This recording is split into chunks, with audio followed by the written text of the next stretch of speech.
Oi galera, eu sou o João, sejam muito bem-vindos ao canal Desafios da Clio e hoje a gente vai falar um pouquinho sobre os persas.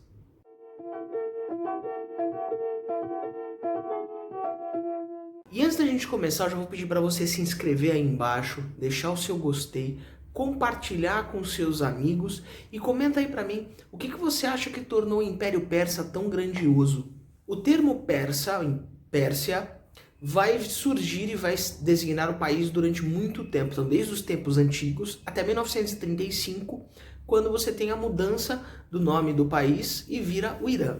Então a localização dessa civilização antiga está no atual Irã, ali no Oriente Médio. Basicamente vai ser a disputa entre dois povos que habitavam ali o Planalto iraniano, os povos persas e os povos medos. Como é que é o Planalto iraniano e aquela região próxima? É uma região pouco fértil, é uma região que permite o crescimento de alguns tipos de plantação, alguns tipos de cultivo, então limitava um pouco a produção agrícola, tanto dos medos como dos persas. Então durante determinado período, até eles se fixarem, eles eram caçadores, coletores e nômades.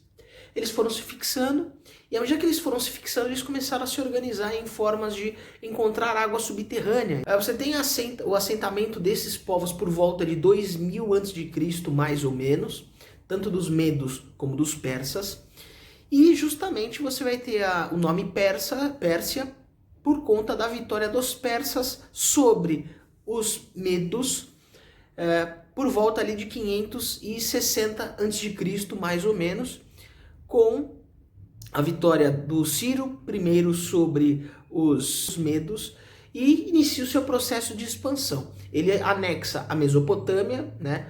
Anexa a Fenícia e anexa ali a parte da Palestina, ali Israel. E com isso ele inicia o processo de expansão do Império Persa.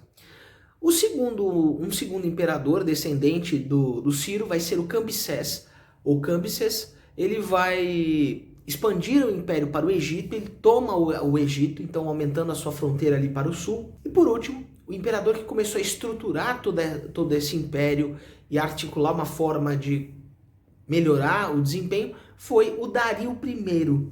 O Dario I, primeira coisa, ele vai perceber que tem um império muito grande, desde ali da Turquia, na Ásia Menor, até o norte da Índia, Paquistão, no Extremo Oriente. Então ele tem uma extensão de território gigantesca e ele vai dividir isso em 20 províncias que ele chamou de satrapias.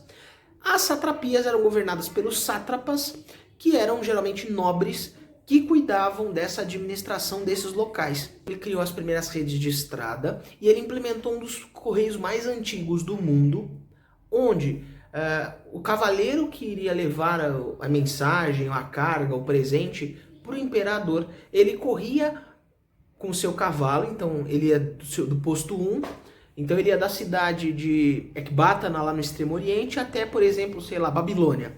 E ele pegava a estrada com o seu cavalo e ele avançava com o limite do cavalo. Ia lá, corria com a carga bonitinho, e quando chegava no determinado posto, você tinha outro cavaleiro esperando, então era um revezamento. Então ele entregava a carta, o bilhete, ou a mercadoria, o presente para o imperador, e o cavaleiro disparava até o próximo ponto, até a carga, até o presente chegar nas mãos do imperador. Fora isso, a partir então do Dário I, também você tem uma criação de um sistema que é de manter a autonomia das terras conquistadas e principalmente a manutenção da cultura local.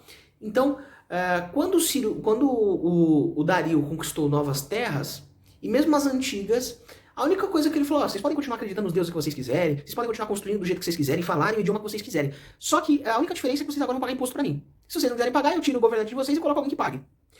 Então, isso foi uma forma de garantir uma unidade para o Império Persa e, ao mesmo tempo, impediu uma série de revoltas contra esses povos. Então, sem essa perseguição política, religiosa ou cultural, não tinha a revolta e rebelião dos povos conquistados. Então, ao mesmo tempo que a Pérsia deixava os indivíduos conquistados manter a sua cultura, ela também bebia aquilo que era interessante, ela bebia e incorporava a sua própria cultura. Então por isso que a Pérsia, o Império Persa, ele é chamado de um primeiro império multicultural, ou um dos primeiros impérios multiculturais. O auge do Império Persa ele vai se dar ali no século IV, que ele vai ter extensão máxima, desde ali do norte da Índia até a Turquia, passando ali para o sul, pelo Egito.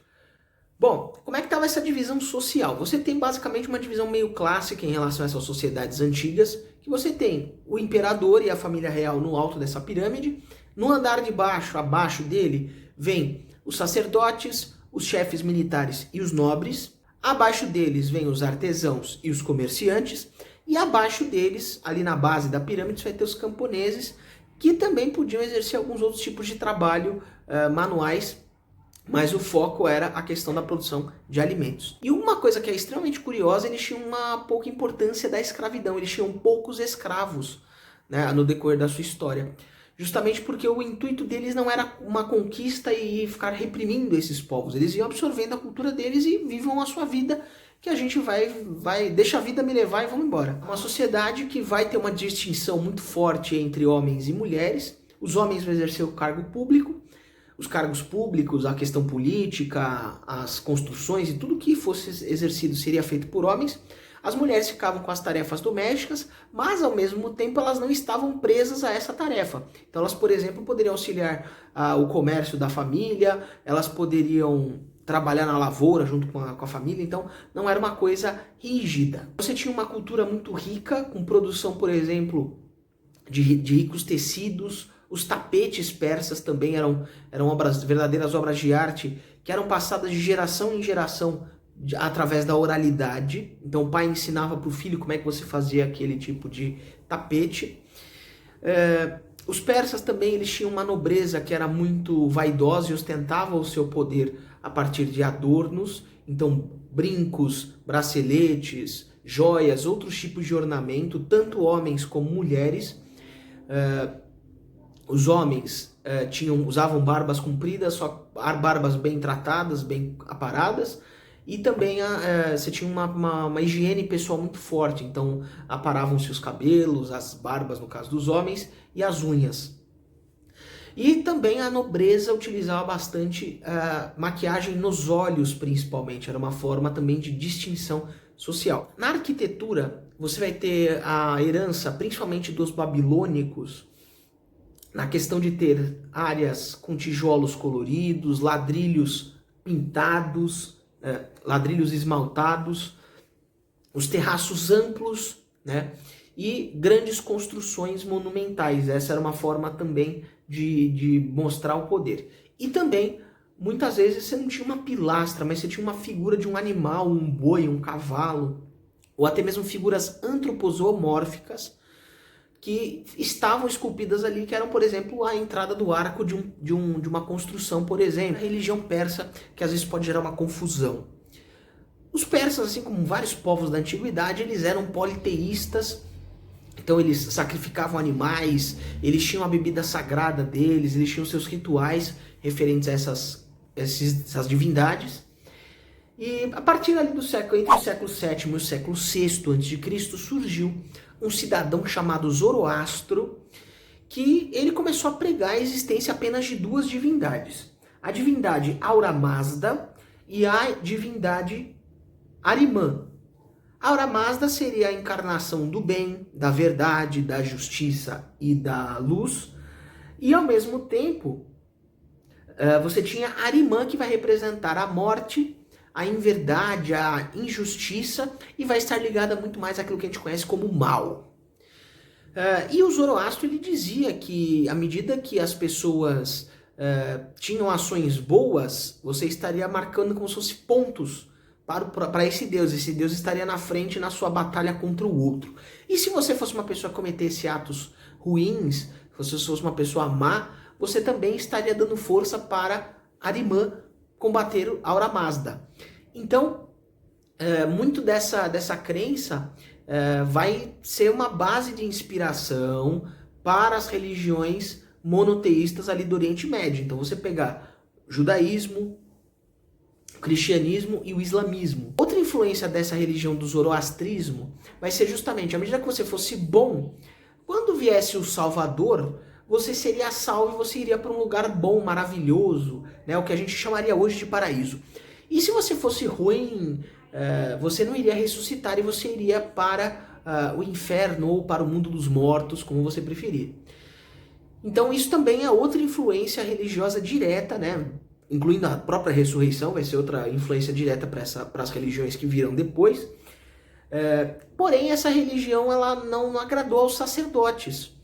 Eles vão até tentar resistir, mas a popularização dessa religião foi muito forte. E com isso o Império Persa ele acabou se tornando ali a partir do final do século VI a.C., começou a se tornar um Império Zoroastrista. Isso não significa que essa religião morreu. Em partes do Irã e partes da Índia, você ainda tem praticantes do zoroastrismo. E o livro sagrado do zoroastrismo vai ser o Zend Avesta. E o Império ele tinha esse tamanho gigantesco, monumental, e o Império vai começar a entrar em declínio. Bom, ali da Turquia, é só você atravessar o estreito e você já chega na Península Balcânica e na Grécia. Então, os persas, ali por volta do século IV, vão tentar invadir a Grécia e iniciam um processo chamado as Guerras Médicas, que vão durar aproximadamente 21 anos e vai reunir as cidades-estado gregas contra os persas. Então você vai ter algumas batalhas nesse conflito, que a gente vai ver um pouquinho mais pra frente. E eles não vão conseguir conquistar a Grécia por conta da resistência dos gregos e o Império vai começar a entrar em declínio justamente porque ele vai perder a moral, né? O Império gigantesco daquele tamanho não conseguia conquistar um território pequeno como a Grécia. Então os soldados que você tinha um pagamento tanto para mercenários como um pagamento de um salário ou de um soldo para o exército persa. E depois, então isso vai marcar uma perda moral e uma derrota militar muito grande. E ao mesmo tempo, a civilização persa começa a enfrentar algumas revoltas em alguns pontos do Império. Então o exército vai se fragilizar. Errou! Por volta de 330 a.C., Alexandre o Grande, vindo da Macedônia, ele já tinha conquistado a Grécia. Ele junta um exército, ele atravessa o estreito, faz o caminho contrário e vai justamente lutar contra os persas e vai derrotar o imperador Dario II.